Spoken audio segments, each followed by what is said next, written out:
Throughout cities across the world, there exist neglected urban spaces. Unhealthy, unappealing, disadvantageous, and dangerous places, often with abandoned relics of the past falling into disrepair, detracting from the neighborhood's identity and socioeconomic well-being.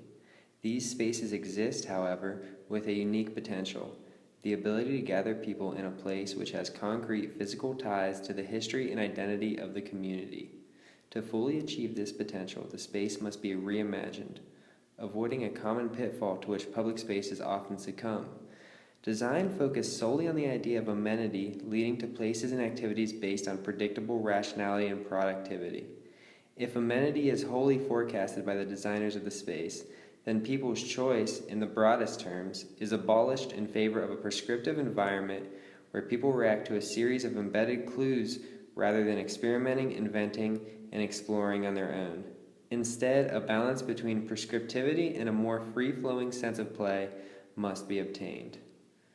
To accomplish this, one must gain a better understanding of one of the more ambiguous words in the English language: play.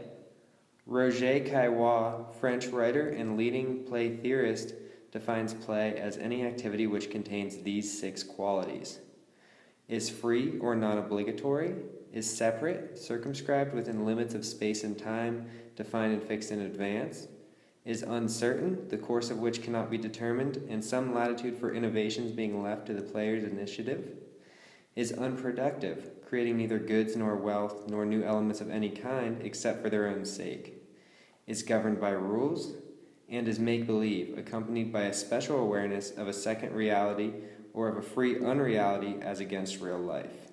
This thesis will focus on the design of a park at an undesirable public space located at the intersection of Superior Avenue and East 107th Street in Glenville, a neighborhood on the eastern side of Cleveland, Ohio.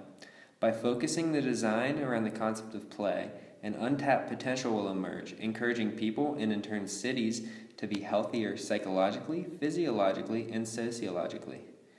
Henri Lefebvre, philosopher and sociologist, makes the argument that play between the various parts of the social whole, unfettered, unpredictable, and above all expressive engagement among the full diversity of persons and practices, is a key purpose and outcome of the centralizing function of urban space. Play will encourage the growth of the community through interactions with the space and one another, while retaining vestiges of their own past, thus cultivating a new identity. The place must be inclusive to all types of people, thus allowing connections between different types of people, whether that difference be defined by race, age, economic disposition, or any other factor. Caillois' components of play, being luck, competition, disorientation, and mimicry, will be utilized as design drivers, as well as the concept of emergence to encourage people to engage and collaborate. Additionally, the relationship between risk and choice will be explored, as they both exist rooted and related in play.